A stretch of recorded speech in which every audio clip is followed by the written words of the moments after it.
Good afternoon, everybody. This is Phil, or P. Francis McNichol.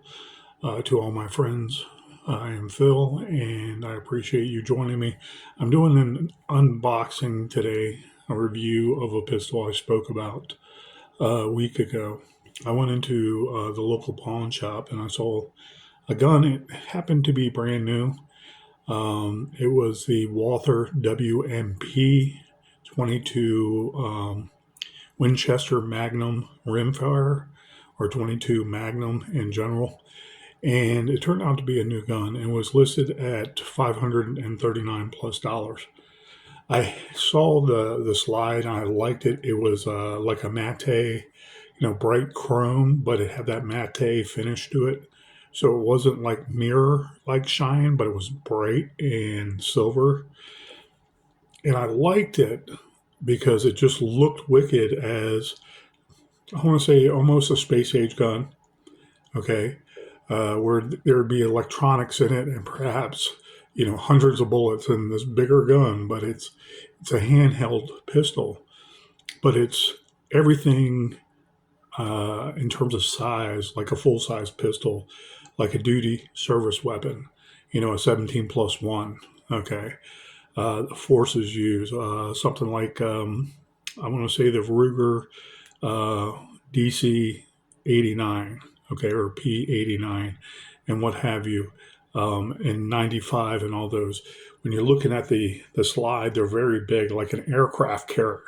If you're looking across that deck of the aircraft carrier, you're shooting and you have a wide angle to look over, so to speak, with the sights.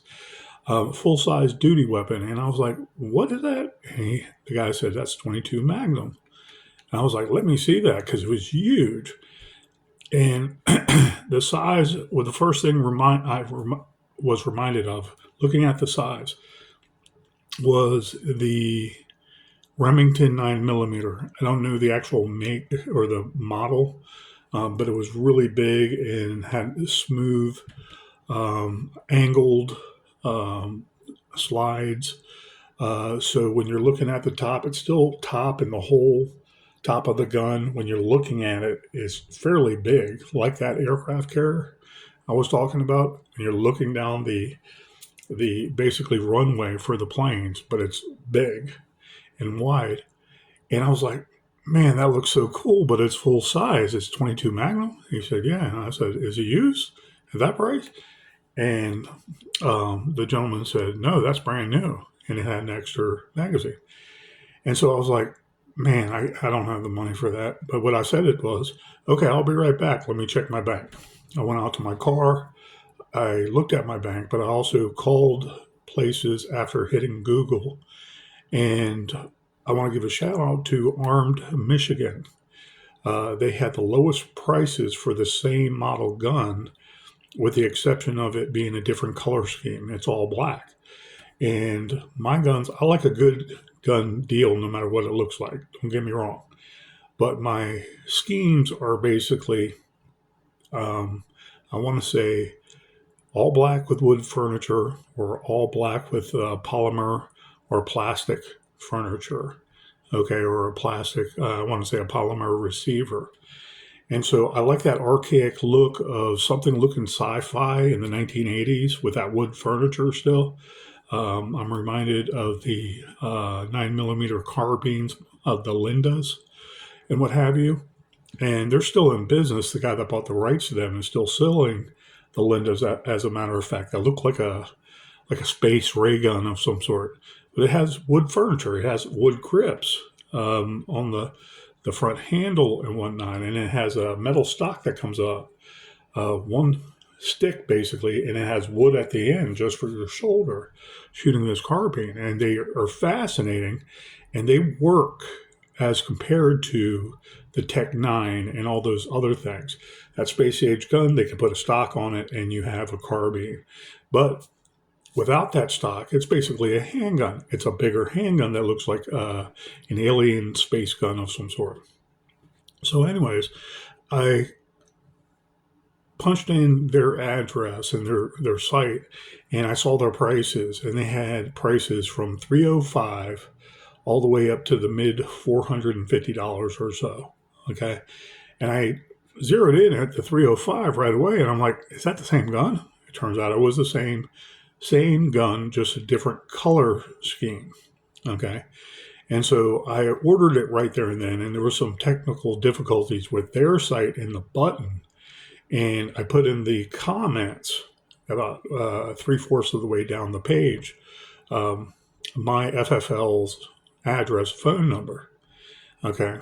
And I didn't know where to say it's going to be shipped to because there was no buttons for it. It was just my button paying for the gun itself and my address.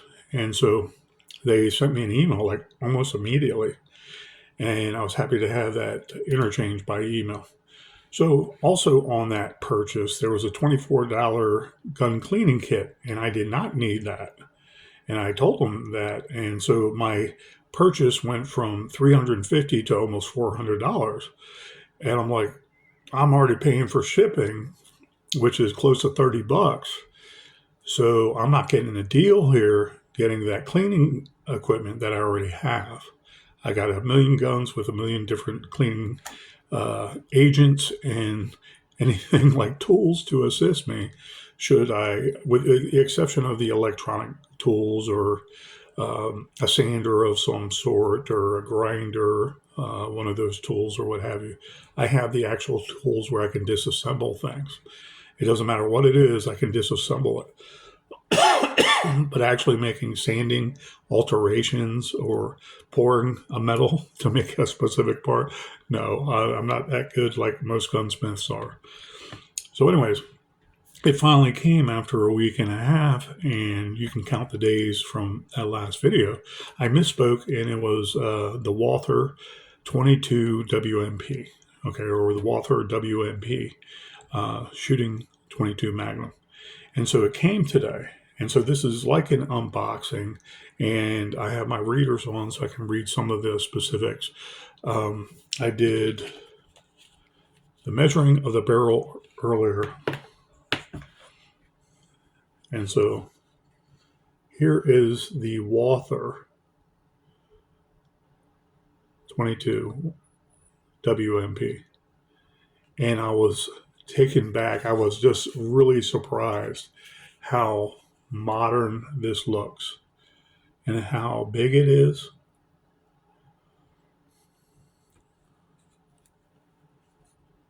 And it has the day glow.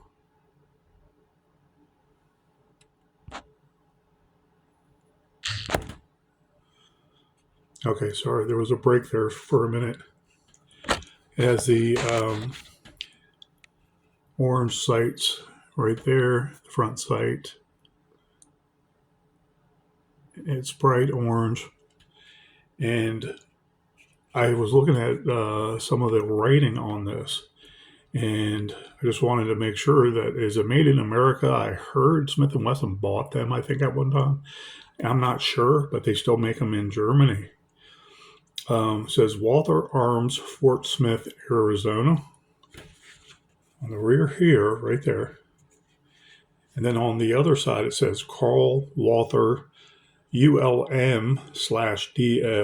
I think that's unlimited, but the DO I'm not sure of, made in Germany. So this is made in Germany, and it's probably imported by their office, Walther Arms out of Fort Smith, Arizona.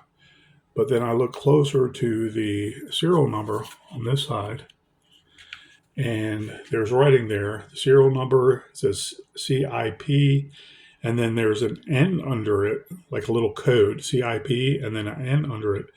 And then it says DE, which I believe it's imported, or the port that it is received is in Delaware at first, coming into the United States. And up on the barrel, right here, really nice work. I mean, metal work in the engraving. It says Walther caliber 22 WMR.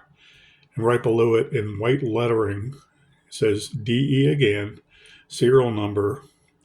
CIP over the end again, some kind of stamp, and then CE. So maybe it's out of Germany, and CE is a township or province, perhaps there.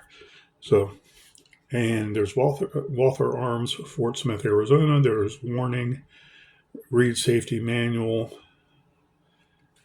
And then right here, there's like grip right there. I was like looking at this and I was like, man, they were trying to do that ray gun that we remember from the cartoons in the 1980s. And this is a full size behemoth handgun. Just beautiful eye candy. Has a Picatinny rail here. It has a place there to put a red dot on. And I'm never going to put a red dot on something like this, but I love this gun and I want to incorporate it into my self defense use, not just arsenal, but use, because it's 15 plus 1 of 22 Magnum. That's a formidable round that's going at the very least 1,500 feet per second. 5-inch barrel, it can go anywhere from 1,500 feet per second, nearly up to 2,000 feet per second. That has a lot of kinetic energy, okay, with a small bullet, a 40 grain bullet. And you can research this all you want. There's different degrees, don't get me wrong. I'm not a ballistic expert, but I know what they can do by what people tell me and what research can do. But I don't remember these ventilated slides here. That was fascinating. And that gun, okay, if you look at it down that way, see how it's slanted? You're looking at a big gun with a big slide, but it doesn't feel awkward. It feels light. And I double checked this earlier when I opened up the box, so it's not brand new, but I didn't do anything to it. I practice easily just instinctively disassembling this Walther because right here. It's a lever right here, and it swings down when you pull the slide back, and it engages, I'll show in a second, with this cutout here. So when the slide is back, this goes down, and then you can pull the trigger, of course, unloaded, and the slide comes forward. It's that simple. But it also gave me a little bit of trouble because some of these buttons, like the slide stop on this side, ambidextrous, there's another one on this side. They're a little, there's nothing wrong with them. They're a little stiff because of the spring mechanisms and how they all fit back and forth. They're not broken in 100%. And when I was racking it, I was like, man, this is like a hollow plastic gun here. It's kind of like, if you had, I don't know, like, remember those old cigarette boxes? The pack of cigarettes you put in and they were tin? Okay, a lot of the older generation that raised me, my dad's friends and everybody that smoked, they had these metal cans that they put the cigarette in and they pull the lid off. Take a cigarette and they put the lid back on, and you can hit it with your finger and it would make this thunk, thunk, this very like tin sounding hollow sound, and that's what it sounds like. So I don't know if you can hear it on this, but the spring is small also. So this feels kind of almost toy-like.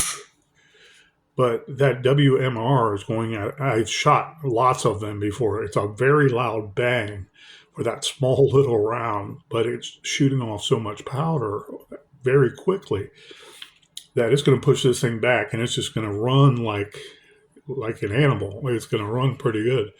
I believe that's part of the design to look sexy, if not make the balance of this metal perfectly balanced with the amount of torque going backwards. So it's enough weight to come forward with that spring, but it's not so much that the power kicks back and ejects the shell casing. You don't want it super heavy or it won't go back properly and eject the shell casing and put in a new round. Okay, so disassembly. It's also ambidextrous magazine release. Okay, yeah, okay. The problem I had was I've seen other videos. This is so big, I couldn't even tell if there was a magazine, an empty magazine in there. It doesn't necessarily shoot out. Sometimes right here is the lip of the magazine. Okay, that's why I took it out when I was disassembling it naturally, but also just trying to feel the grip. Because every time I took out the magazine, my hand right at the bottom is enough to slow down that magazine. And so I'm like, do I gotta, rip it like the old days in training? So I try to do it without my palm being in the way. And it does a good job then. But my palm being there slows it down. So very cool. These grips, the handles, Walther makes great grips and designs that are very ergonomic. I'm stretching this out, and this is an easy gun for me to shoot because it does everything to take my hand and my hand work with it. So the recoil is smooth. I can tell you that right now by experience. But it's behemoth. It's pretty big. And I'm like, wow, that's a nice looking gun. They do this to just impress us and make it look kind of, I want to say sexy and ooh, so smooth. And this is what you got to get. Because let's be honest, it's attractive. You don't want a super ugly gun. You want it to work, first of all. But you hope it's a nice looking gun and it just functions properly. Very, very nice. Also, this here, I don't remember the threaded barrel for the other gun. This is a threaded barrel. This comes off. And I'll put this off to the side for a second. They have these, and I looked through this. They have a diagram in here for spacers. I think it has to do with the red dot sight you can get.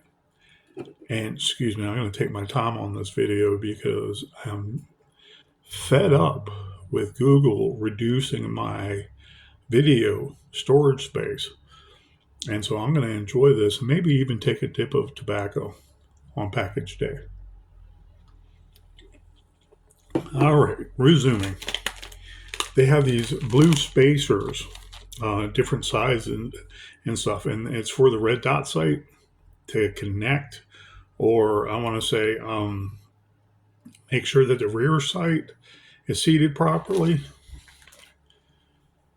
And that's where you can put the red dot or laser sight up top, or however you do it. Red dot, I mean, you can put your scope there, your scope. You can put a red dot there, and hey, more power to you. I'm an old-fashioned guy. I like just knowing where I'm pointing, it's going to hit.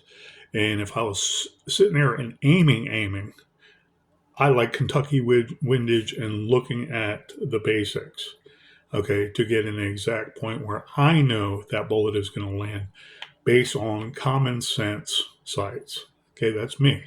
Because if you don't have batteries for the red dot, or however it works out, okay, and it breaks down, you're back at square one anyways. You might have lost a lot of skill with that center mass lining up of sights. Okay, center mass, where the X is, longitudinally, and horizontally. So longitude, whatever the word is. So anyways, it says WMP here. This is matte finish. And I'm not going to load it up anytime soon. I doubled and triple checked. When I got it, it also had a blue stopper in there, so it was safe. And I disassembled it already one time, just so you know. So now, on this side, this lever here, you have to kind of swing it down, like at the very edge of it, push it down. Okay, because that's what I had to do on my side where the thumb was, and it wasn't working at first. Okay, took a little bit of maneuvering with the thumb. So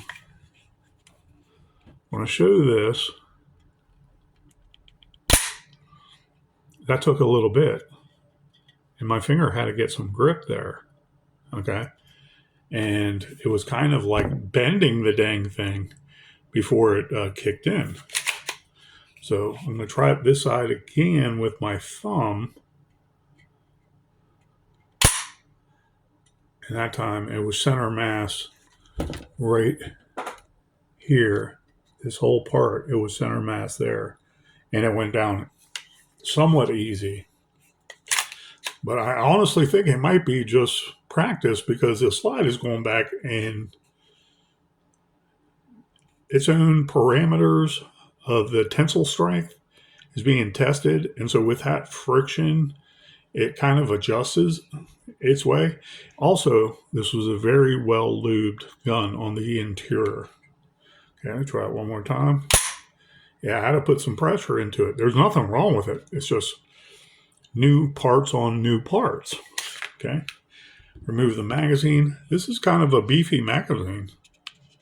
15 rounds of WMR in there. Comes with 2.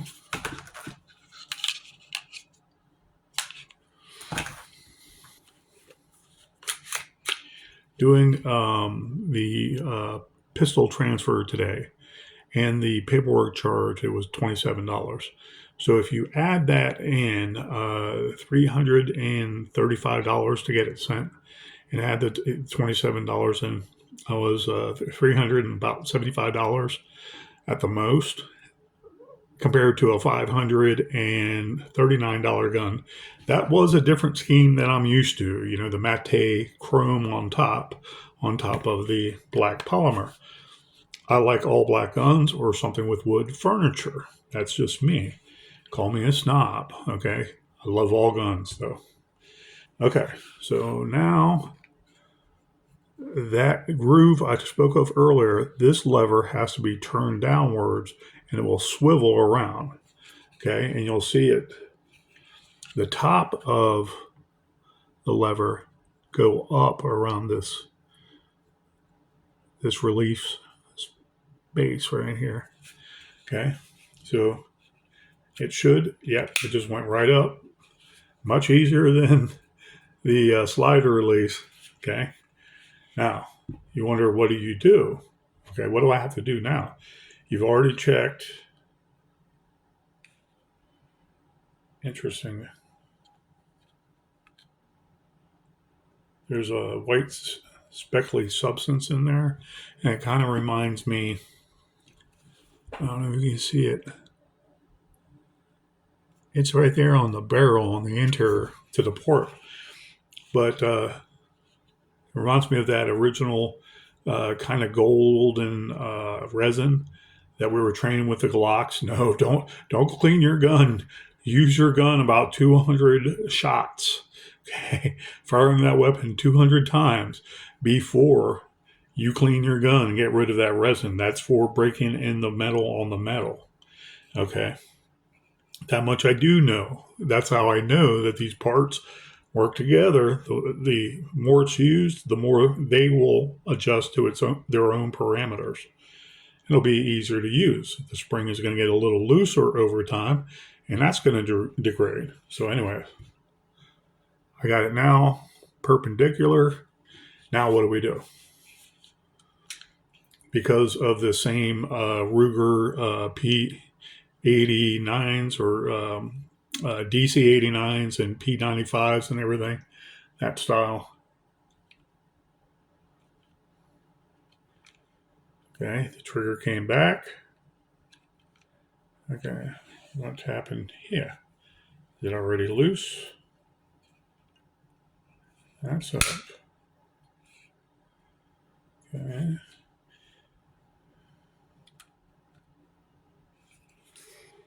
Hmm.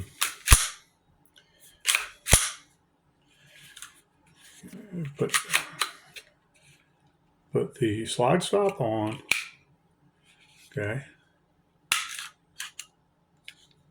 Okay, I put down the slide stop to let it go forward, and now it comes right off. Okay, so there's a little maneuvering there after you put that front lever down right there. The slide stop you still have to release. Okay, and there's part of the trigger mechanism. There's a coil right there around that bar. It's like the support bar that holds it all in. The rails are typical, like lock rails. For here, you got the hammer fired weapon. And when you dry fire this, it sounds like a toy gun. It really does. It makes that very hollow plastic sound. So yeah, there's whatever that grease is called, the not polyethylene grease, cosmoline. I believe there's cosmoline down in here, and to keep the springs here. There's a spring here. Maybe they have springs for all these mechanisms that you can see. The hammer, you can see a big spring too. I just put the hammer back my fingers, and on both sides, that silver in the middle on the sides of that hammer, those are springs. This thing is spring-loaded hammer ready to go. Interesting. Interesting. I've never seen it open like that, but maybe their thoughts are this is a plinking gun. This is perhaps a hunting gun. This is not going to be used as a surface weapon per se. And a lot of, almost, I want to say 25,000 rounds used. And so it's not going to survive that long, or you can't afford the ammunition anyways to shoot that many times. I don't know.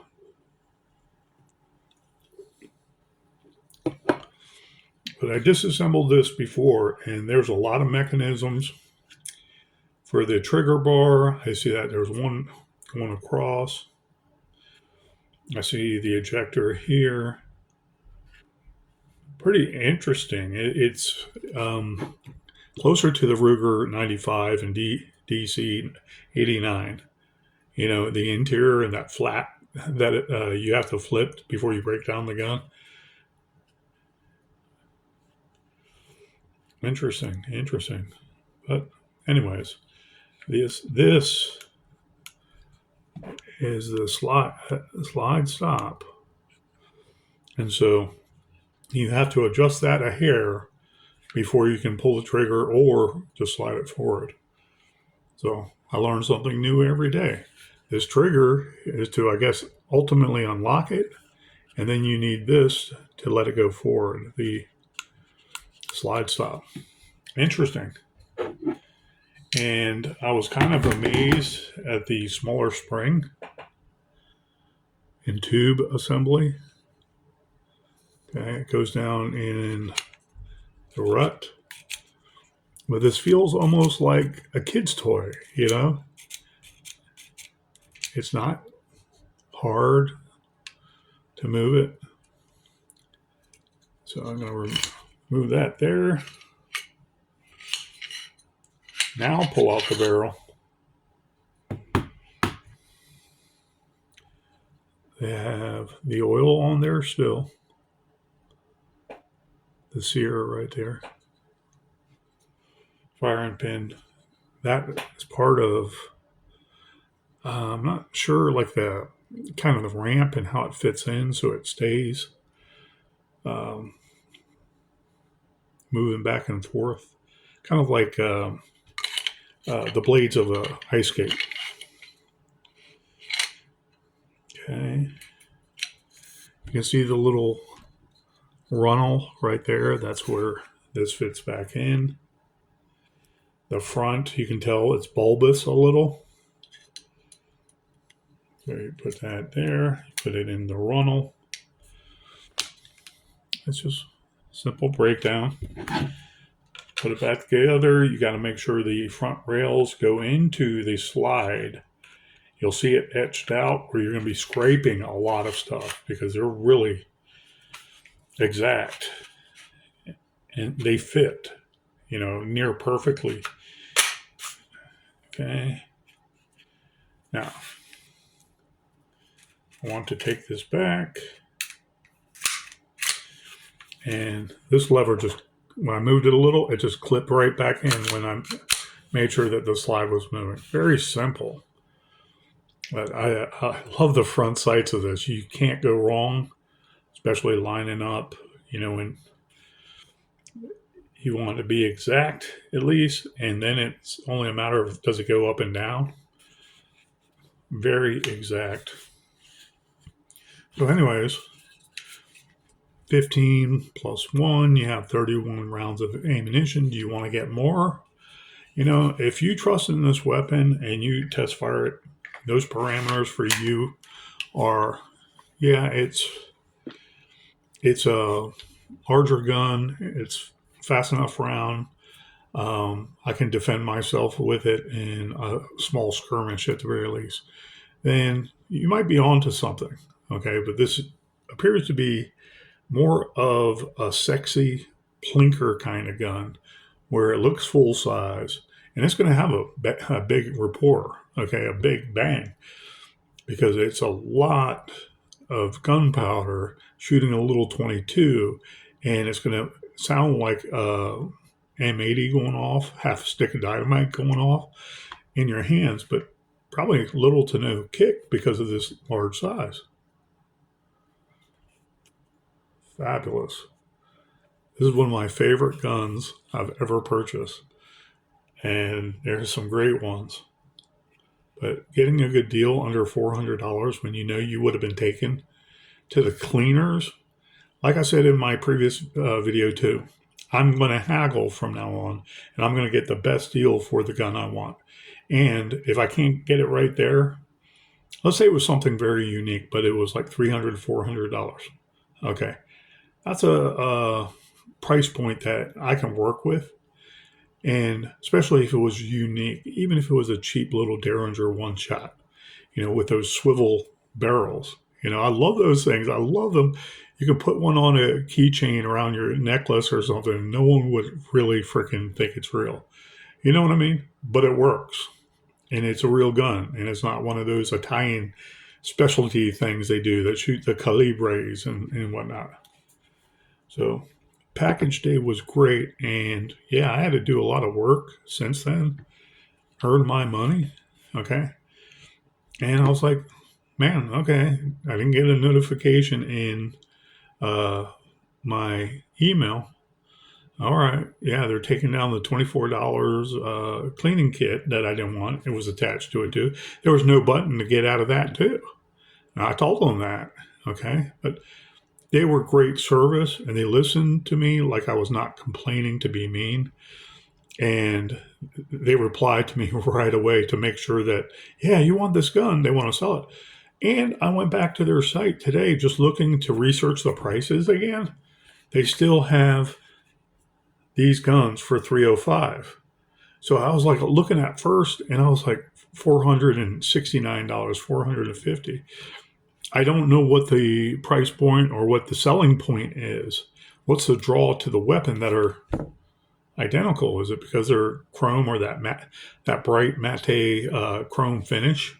I don't know what you call it, but it's silver. It's it's not like a chrome bumper shiny. It's like a matte finish, but they stand out because they're really a pretty gun, And that's the idea. Make it look attractive. And us men like these freaking guns that look good. Let's face it. They do. Psychologically, they want something to look space age, neat, sexy. you know. But do they work Walther quality? Really, they're up there with everybody else. They've always had great quality. Uh, I don't know if they had any bombs like the Remington 9 millimeter, whatever it was called, the Remington P9. I have one, as a matter of fact. That's what exactly came to mind when I looked at this behemoth. I'm like, yeah, reminiscent of. And here you can see the slants of the slide, but it's still you're still looking at all this trunk on the top of your hand. It's a aircraft carrier. I mean it. You're looking at a big gun. You know, that's kind of why the Smith and Wesson, what was it, 380, the newest Bodyguard 380. They minimized everything around the barrel so that looked weird. The biggest thing on their handle, I mean, if the gun was a handle, their handle was a little bigger. But for a 380, they miniaturized everything on the slide around the barrel. Okay. If they would have done this with that, they would have had something really fascinating. You know, maybe they just felt they need a bigger slide because of the powers of the 22 WMR, 22 Magnum. I don't know, but I like the full size look. It's enough firepower that you can get something done at a pretty good distance. Think about 22 Magnum going at 2,000 rounds per second. Okay, that's 800 feet per second more than a 22 long rifle. 22 long rifle, when you use it in a rifle, you can go out 200 yards and actually hit where you're looking at.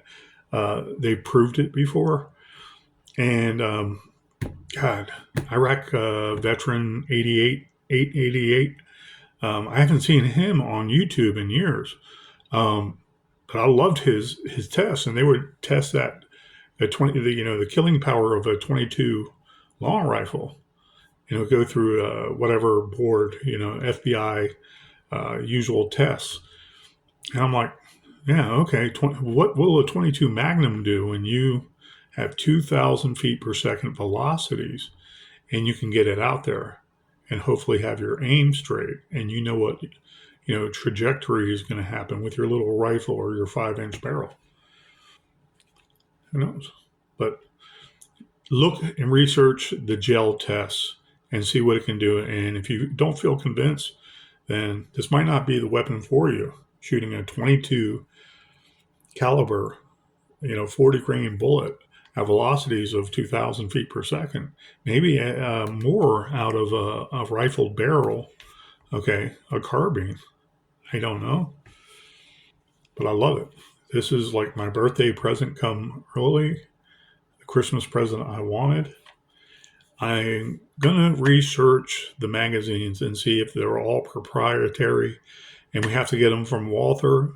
I heard from one of the videos that the magazines are $35. So if you got $100 to spend, it's not a waste, you know. Order 2 or 3 of them at once.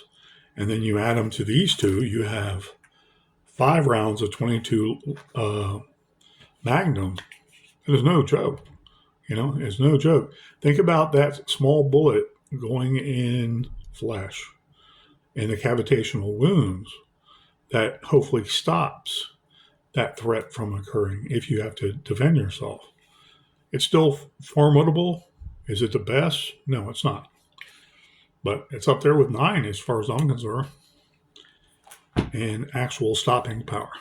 So, anyways, that was my brief review and gun box opening. I just opened it, broke it down for you, and it was a great purchase under $400. There are prices out there for the same gun for over $400. You can get it cheaper. And thank you, Armed Michigan, for your help. I appreciate it. Have a great day.